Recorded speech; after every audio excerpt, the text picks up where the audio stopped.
So today's talk's title is Commitment and Consistency.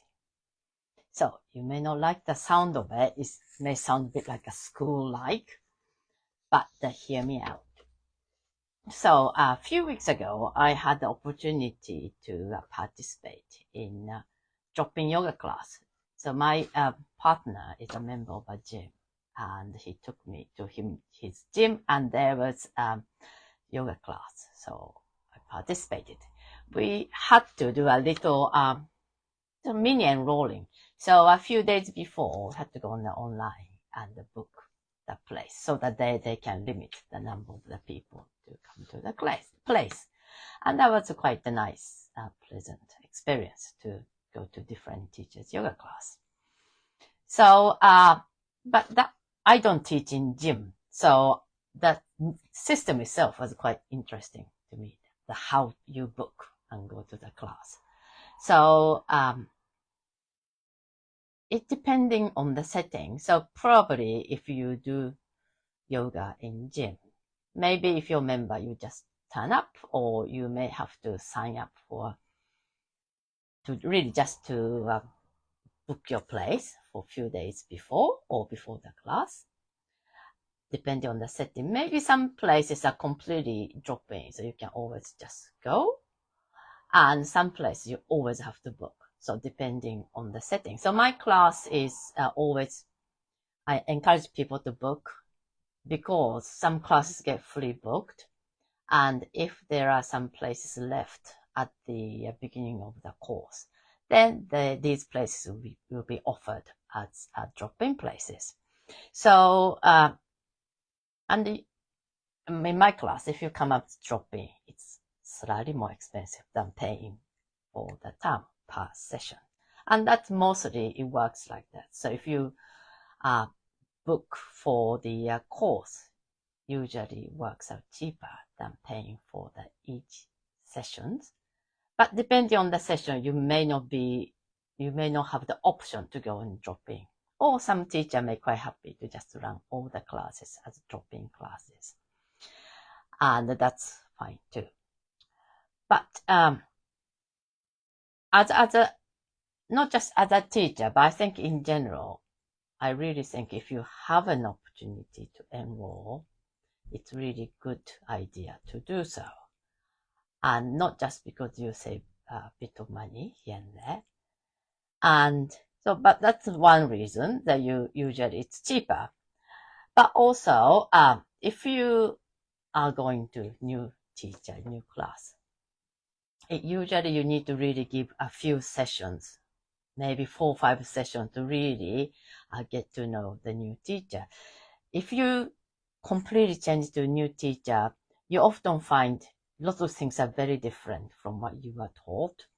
And you might even feel this is wrong. And it really takes a little while to get used to a new way, new system. It's not that you deny your old knowledge, but to add on to what you learned previously. And if you come to my class, each class is run very similar format. So we don't do the same thing, but there's certain sun salutation, there's standing postures, sitting postures, so certain flow of the class. But I have been to some teacher who teaches completely, each class is different. So one class, she does mostly standing poses. Some class, she does mostly twists, things like that. So, you cannot judge a teacher from just one class. You need to go to few sessions. So you may hate the first class, but you may love the second class. So that's one reason I think you need to give a few goes at least to see if it's a good match for you. And especially if you're completely beginner to yoga, if you're completely new to yoga, first time you probably find most things so difficult and so alien. You don't understand lots of things she says.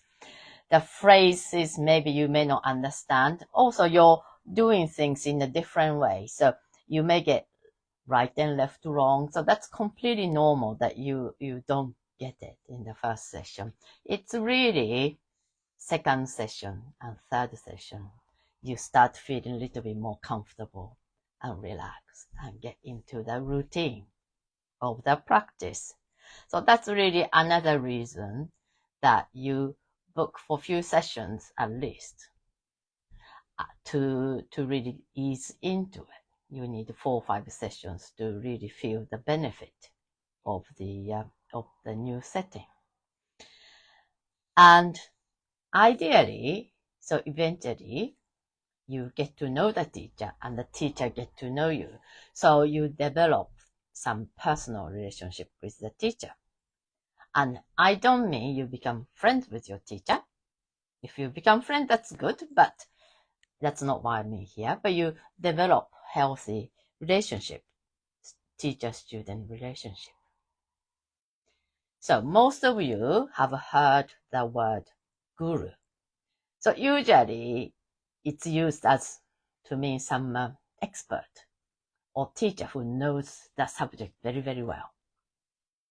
But in Sanskrit, in the original meaning, it means guru is somebody who removes darkness and illuminates the path.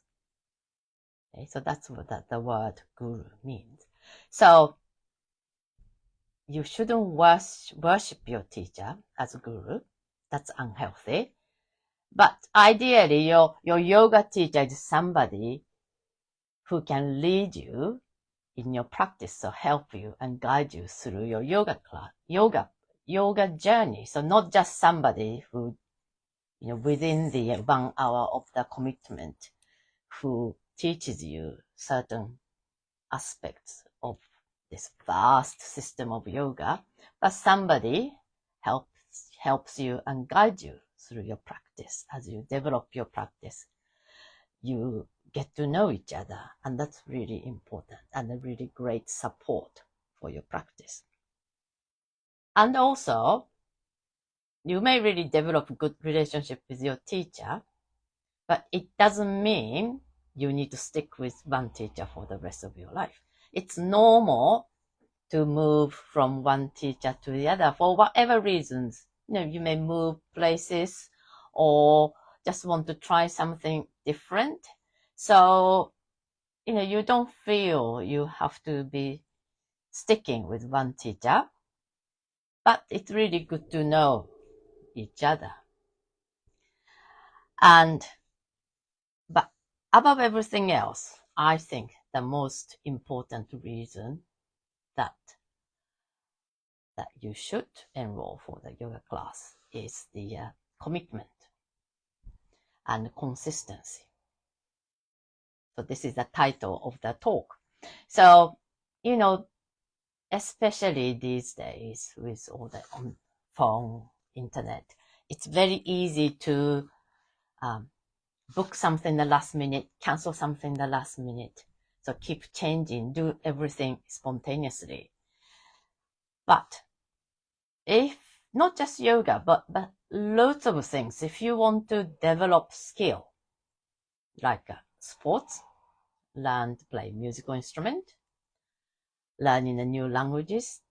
So yoga is a skill, and if you want to learn a skill, you need to commit, and you need to be consistent. And just enrolling the class is a very, very simple step to commit to your yoga, commit to your practice, and keep your practice consistent. Sometimes you want to do yoga. Sometimes you feel like doing yoga. So it's great if you just suddenly feel like it, and if you have some time these days, you can find something online, maybe practice. But if you really want to develop your yoga practice, then you need commitment and consistency. And you don't always feel like doing yoga. Sometimes you want to do yoga, sometimes you don't want to do yoga. And sometimes you think you don't have time for yoga. But if you unroll your mat, and if you carve out your time and commit to your mat, and I can guarantee you, you always finish your practice feeling better, feeling happier, and you never regret that you spend the time practicing yoga. So I have been practicing for over 30 years, and I virtually practice every day, but I don't always look forward to it. Often I don't look forward to it, especially if that means I have to get up before dawn. I really don't look forward to it. But I commit to my practice and I enroll my mind. And I never regret. And I always feel better afterwards. And always feel, my body feel better, and I'm generally a happy person afterwards. So, commit to yoga is not difficult. Commit to yoga is not easy. And you need lots of tools to get you committed to your practice. So practicing with friends is good way, because if you decide to each other, okay, I'll come to your house at 5 o'clock, or we do on Zoom at 6 o'clock, then you commit to the appointment. And enrolling yoga, again, is a really, really good way to practice. Once a week, I join a very early yoga class, and that's my way to commit to the early yoga session. So, it's not easy to keep up the practice. It's not easy. And enrolling yoga class, yoga sessions, whether with a teacher or with a friend, is really, really great way and easier way to keep up. My very first Ashtanga yoga teacher is called David Swinson, and he's really, really most well-loved, most well-respected yoga teacher, I could say. And I once heard him say, I think he said this when I first did a retreat with him many, many, many years ago. He said, the hardest posture is the first step onto the mat. And I thought, well, if somebody like David said that, then it is a hard thing to commit yourself to your practice. So use any tools, any opportunities to cement your commitment to your yoga and make your practice consistent. And you really will reap the benefit of it.